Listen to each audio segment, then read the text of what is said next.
사무엘상 13장 8절에서 10절까지 말씀 우리 한 절씩 교독하겠습니다. 사울은 사무엘이 정한 기한대로 이레 동안을 기다렸으나 사무엘이 길갈로 오지 아니하매 백성이 사울에게서 흩어지는지라.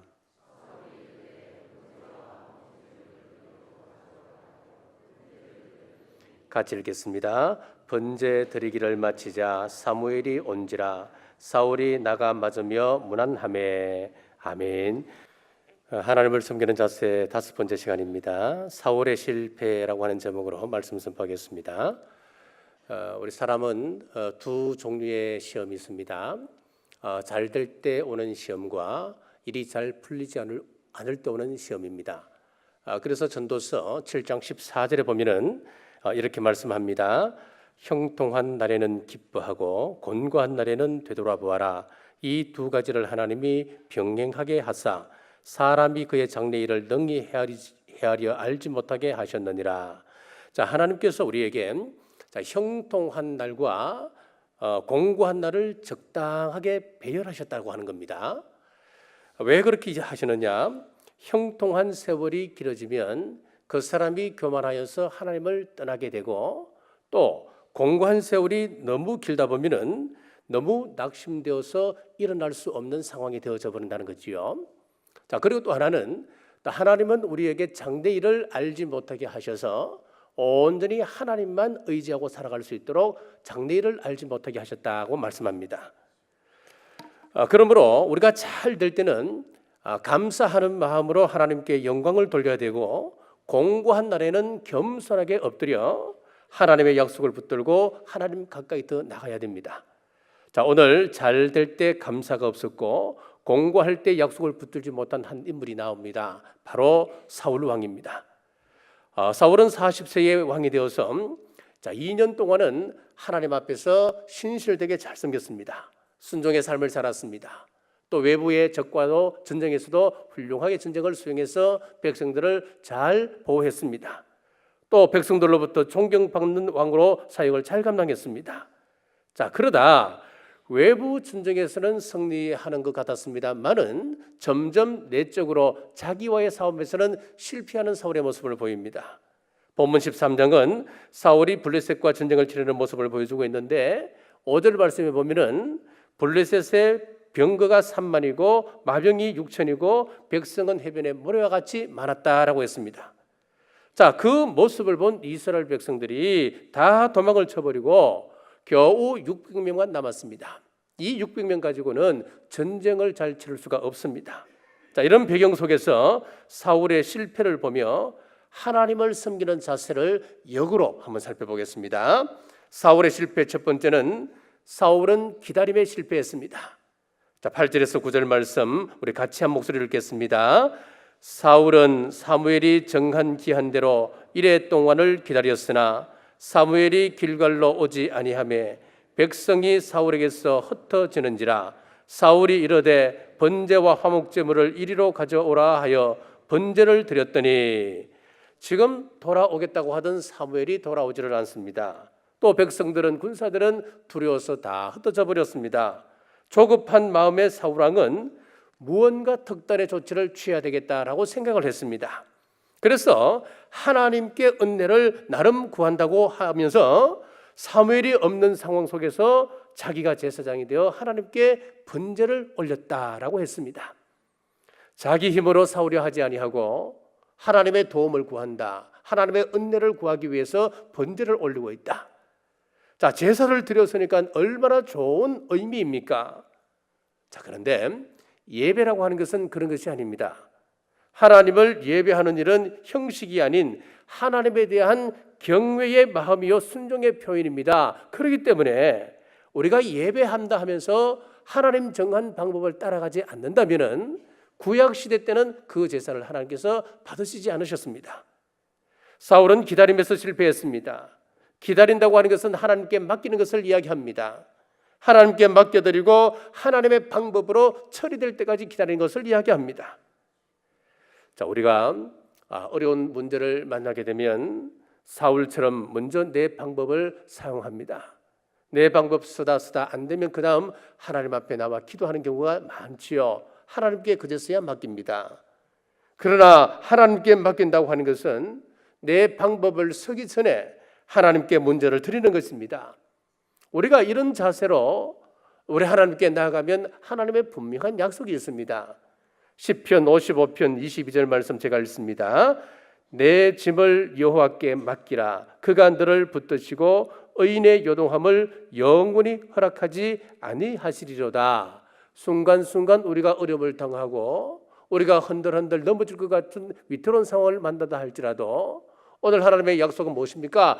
영원토록 그렇게 되지 않는다는 겁니다. 요동치 않도록 하나님께서 만들어주신다라고 약속하고 있습니다. 잠언 16장 3절에 너희의 행사를 여호와께 맡기라. 그리하면 내가 경영하는 것이 이루리라. 자, 내가 경영하는 것을 이루는데 하나님께 모든 것을 맡기면 그렇게 해주신다는 겁니다. 자, 이룬다 하는 것은 당장 내 눈앞에 펼쳐지는 것은 아닙니다. 장차 미래에 이러한 일들을 우리에게 보여주신다 그 말씀입니다. 순간순간 우리는 분명히 어려움을 당할 수 있습니다. 우리가 하나님을 믿는 신앙인이라도 하나님께 모든 삶을 맡기는 삶을 산다 하더라도 우리에게 여전히 큰 어려움이 올 수 있습니다.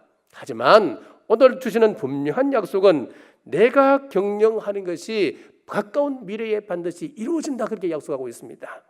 내 힘으로 되는 것 아닙니다. 내 지혜로 내 경험으로 이루어지는 거 봤습니까 여러분?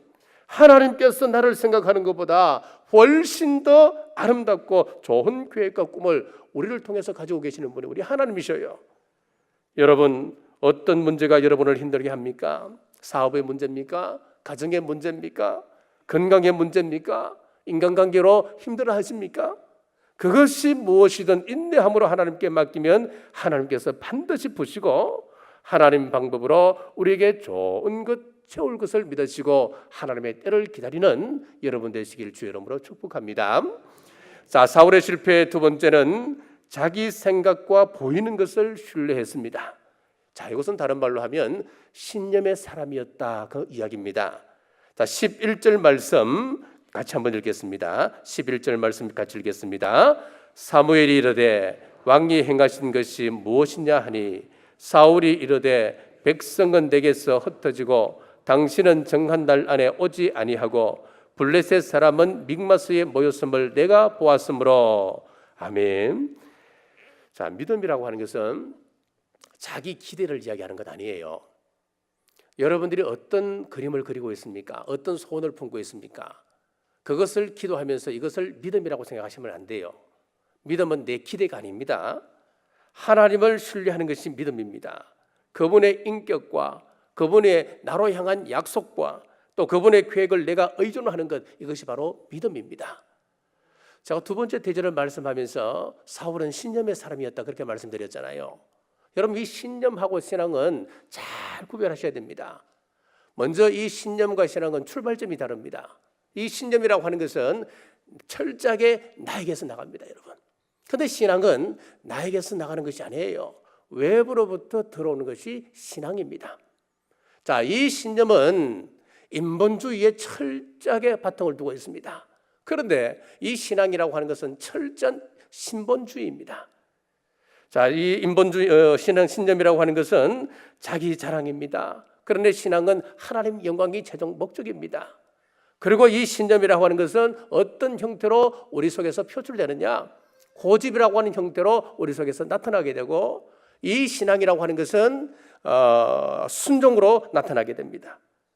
그러므로 우리가 교회를 아무리 우리 입장에서 철저하게 계획하고 준비한다 하더라도 최종적으로 우리가 이것이 과연 하나님 앞에 영광이냐, 이 문제를 잘 두고 보셔서 이것이 하나님과 영광과 전혀 무관하고 하나님의 영광과는 아무런 관계가 없다라고 여러분들이 판단되어지면은, 또 말씀을 통하여 깨달음이 온다면은 이것을 과감하게 접고 이것을 접는 것, 이것이 바로 여러분 믿음이고 신앙인 거예요. 자, 여러분, 오늘 이 사울은 보이는 것을 믿었습니다. 환경을 믿고 상황을 그의 마음 가운데 받아들였습니다. 잘 되면 기분 좋은 겁니다. 잘 못 되면 원망하는 겁니다.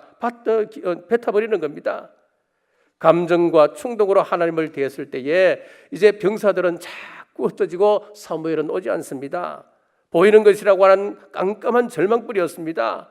이젠 죽었구나, 이젠 끝났구나. 이것이 사울이 현실을 보고 느낀 절망입니다. 자, 계속해서 12절을 한번 보십시오. 자, 12절 같이 읽겠습니다. 이에 내가 이르기를 블레셋 사람들이 나를 치러 길갈로 내려오겠거늘 내가 여호와께 은혜를 간구하지 못하였다 하고 부득이하여 번제를 드렸나이다 하니라. 자, 여기서도 잘 보시면은 지금 사울이 의존하고 있는 것은 무엇이냐 하면은 하나님의 약속, 하나님의 임재, 하나님의 사랑이 아니라 자기의 생각과 느낌을 그대로 의존하고 있던 것을 보여주고 있습니다.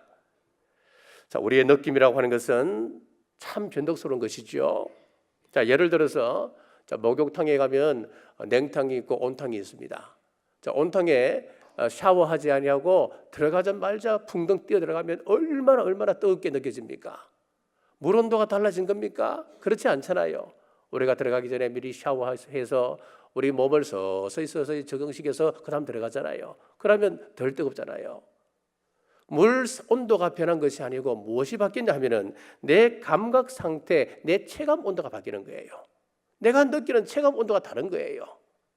우리의 감각은 상황에 따라 이렇게 늘 바뀝니다. 그래서 우리가 느낌을 의존하게 되면 불안해합니다. 초조해합니다. 요동치게 됩니다. 감정의 기복이 심해지고 트러블 메이커가 됩니다. 저 사람은 내한테는 이렇게 대하고 저 사람한테는 또 다르게 대하네. 그렇게 되는 거예요. 자, 하나님께서 우리를 구원하시고 하나님의 백성으로 키우시기 위해서 필요한 환경들을 늘 배열해 놓고 계십니다. 요셉은 하나님의 섭리 속에서 노예로 팔려갔습니다. 하나님의 섭리 속에서 또 감옥에도 들어갔습니다. 자, 그가 자기의 감정과 보이는 대로 따라갔던 사람이었다면, 신념의 사람이었다면 그는 그 가운데 무너졌을 거예요. 그런데 그는 하나님의 꿈을 통해서 하나님께서 자기를 붙들고 계신다, 하나님의 섭리 속에 있었기 때문에 그는 믿음의 사람이었고 믿음을 쫓아 행하는 사람이었습니다. 믿음 안에서 인내할 때 하나님의 때에 그는 총리로 세워질 수가 있었습니다. 하나님께서 모세를 사용하시기 위해서 왕궁에서 40년 동안 생활했던 그 모세를 끌어내어서 광야 가운데 40년을 던져놓으십니다. 그 40년 세월 동안 신념의 사람이었다면 그 사람은 아마 아무런 일을 하지 못하는 능력 없는 사람으로 전락했을 겁니다. 그런데 어릴 때부터 친어머니 요셉에서 젖을 빨고 어머니로부터 신앙 지도를 꾸준하게 봐왔던 사람이었기 때문에 그는 신앙의 사람으로 성장해갔고 그 신앙이 40년의 세월을 인내하며 기다릴 수 있었습니다. 자, 여러분, 왜 하나님께서 우리에게 이런 환경을 배열하셨을까요? 왜 여러분 앞에 고난을 허락해 주셨을까요? 왜 오랫도록 기다리게 하고 계실까요? 정결케 하기 위함입니다.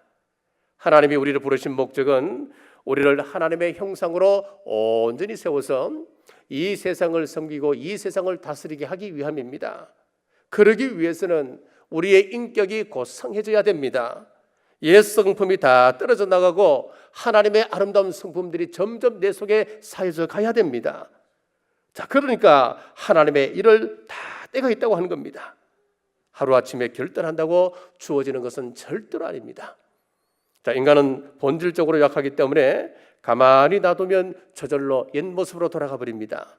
이것을 통제하기 위해서 하나님은 필요한 때에 적절한 환경을 배열하고 계십니다. 때로는 원수를 만나게 하고, 때로는 가정의 여러 가지 문제로 아픔을 겪게 하고, 때로는 사업의 위기를 겪게 합니다.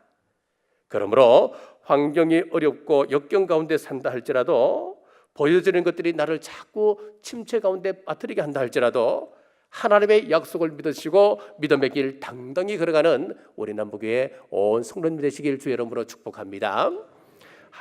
사울의 실패의 세 번째는, 사울은 자신의 잘못을 남의 탓으로 돌렸습니다. 11절 말씀 다시 한번 우리 읽겠습니다. 11절 말씀입니다. 사무엘이 이르되 왕이 행하신 것이 무엇이냐 하니 사울이 이르되 백성은 내게서 흩어지고 당신은 정한 날 안에 오지 아니하고 블레셋 사람은 mik마스에 모였음을 내가 보았으므로. 자신의 잘못된 행위를 세 가지를 가지고 지금 핑계를 대고 있습니다. 첫 번째 핑계는 무엇이냐 하면은 백성들 탓으로 돌리고 있습니다. 적을 보고 백성들이 두려워 다 도망쳐 버렸습니다. 이런 사람들을 이끌고 내가 할 수 있는 일이 뭐가 있습니까? 백성들의 탓을 돌렸습니다. 자, 두 번째, 사무엘 탓으로 돌리고 있습니다. 당신이 정한 날 안에 오지 않았지 않습니까? 왜 일주일 후에 오신다 해놓고 오지 않았습니까? 당신이 약속을 어기지 않습니까? 지금 내가 이스라엘 지도자로 지금 백성들은 흩어지고 백성들의 마음이 움직이고 있는데 동요되고 있는데 그런 상황 속에 내가 지도자로서 가만히 있다고 하는 것은 그 지도자의 역할이 아니지요. 사무엘에게 책임을 돌렸습니다. 자, 세 번째는 블레셋의 탓으로 돌리고 있습니다. 지금 블레셋이 이스라엘 영토 한복판인 믹마스에 집결을 했는데 지금 위협하고 있는데 어떻게 가만히 있겠습니까? 블레셋 탓으로 돌리고 있습니다. 자, 이렇게 모든 원인을 남의 탓으로 돌렸습니다. 여러분, 원인이 어디 있습니까? 나에게 있는 겁니다. 지금 문제의 원인이 나로부터 출발했고 내가 믿지 못해서 나타난 문제인데 모든 원인을 전부 다 남 탓으로 전가시키고 있습니다. 아담과 하와가 선악과를 따먹고 서로 남 탓으로 아담은 하와에게 전가시키고 하와는 또 하나님 만드신 피조물 뱀에게 전가시켰지 않습니까? 그 모습과 똑같습니다. 지금 그러므로 문제가 생길 때에 누구를 탓하거나 원망하지 말고 주님, 제게 문제가 있습니다. 문제의 원인이 내게 있다고 고백할 때 해결의 열쇠를 우리는 찾아낼 수가 있습니다. 여러분, 지나온 발자취를 한번 돌아보십시오. 우리 하나님께서 실패한 적이 있으셨습니까? 하나님이 내게 손해 주신 것 있으십니까? 그때는 힘들고 어려웠지만은 지내놓고 보니까 이것이 하나님께서 하신 일이었구나. 하나님께서 그렇게 만들어 가셨구나. 우리는 그렇게 고백하지 않습니까? 지난 월요일에 우리 조수영 집사님 장례식이 있었습니다. 장례식이 끝나고 그 다음 화요일 새벽에 부인 되시는 김민자 권사님이 새벽 기도를 나오셨어요. 그래서 우리 집사람이 우리 아내가 보고 권사님을 따라가서 권사님 오셨냐고, 권사님 이렇게 나오실 기운이 있으시냐고, 권사님 마음은 괜찮으시냐고 그렇게 물었대요. 그랬더니 김민자 권사님께서 하시는 말씀이 다 하나님께서 하신 일인데요 그렇게 말씀하셨다는 거예요. 여러분, 자, 목회자로서 목사로서 자, 이런 안타까운 일을 겪게 될 때에 어떻게 그분에게 그 가족들에게 무슨 말로 위로해야 될지 어떻게 위로해야 될지 막막하거든요. 그런데 제가 그 이야기를 전해 듣고 제가 얼마나 은혜를 받았는지요, 얼마나 감사한지요. 그래서 수요 밤 기도회 후에 권사님께 갔더니만 권사님이 도로 저를 위로하시는 거예요. 그렇습니다. 여러분, 이 말 한마디 속에 권사님의 신학이 다 들어있는 거예요. 어떻게 위로해야 될지 막막한 그때에 자, 이 말 한마디가 우리에게 큰 위로가 되고 당사자보다도 그 듣는 사람들이 더 가슴 아파할 일이 있을 수 있잖아요. 자, 여러분, 지금 내가 손해를 보고 또 고통스럽고 힘들지만은 하나님께서 이 모든 것 다 행하고 계시고 하나님께서 하셨다. 이것이 우리 모두의 신앙 고백 되시길 주의 이름으로 축복합니다. 사랑하는 남모가족 여러분, 오늘 사울의 실패를 통하여서 우리 하나님을 섬기는 자세를 보았습니다. 우리가 하나님의 일을 할 때에 말씀 안에서 조급해하지 말고 우리가 인내하며 기다리셔야 됩니다. 또 자기 생각과 느낌을 의지하지 말고 하나님의 약속을 우리가 굳건히 믿어야 합니다. 나의 잘못을 남의 탓이라 하지 말아야 됩니다. 이 세 가지 원칙을 꼭 지켜서 주님의 온전한 종들 되시는 우리 남북의 온 성도 되시길 주님의 이름으로 축복합니다. 기도하겠습니다. 거룩하신 아버지 하나님, 우리가 주님을 영접할 때 영원히 망하지 않는 생명을 주시었고 풍성한 삶을 살도록 우리를 불러주심에 감사합니다. 주님 안에 감추어져 있는 생명의 비밀을 우리가 잘 받들어 조급함이나 불신앙이나 거짓 때문에 망하는 인생이 아니라 생명의 말씀이 우리 속에서 계속 성장하여서 삶의 터전에서 선한 영향력을 미치게 하여 주옵소서. 말씀을 신뢰하는 믿음이 날로 날로 커져서 하나님과의 말씀을 성실하게 감당하는 우리 남부교회의 온 권속들 다 되게 인도하여 주옵소서. 마태복음 10장 기도합니다. 마태복음 10장 7절 우리 남부교회 성도들 천국 가게 하여 주옵소서. 마태복음 10장 8절 천국 가는 그날까지 건강을 지켜 주옵소서. 사랑하는 자여, 내 영혼이 잘된 같이 범사가 잘 되고 강건할지어다. 마태복음 10장 12절 우리 성도들 가정과 직장과 생업에 하나님의 평안이 있을지어다. 이 모든 말씀 믿음으로 될지어다. 이제는 우리 주 예수 그리스도의 은혜와 우리 하나님 아버지의 무한하신 사랑과 성령님의 감동, 감화, 위로교통 충만하심이 오늘 주신 말씀 앞에 순종하기로 결단하는 주의 온 권속들과 각 가정과 직장과 생업 위에 지금부터 영원토록 함께 하시길 간절히 축원하옵나이다.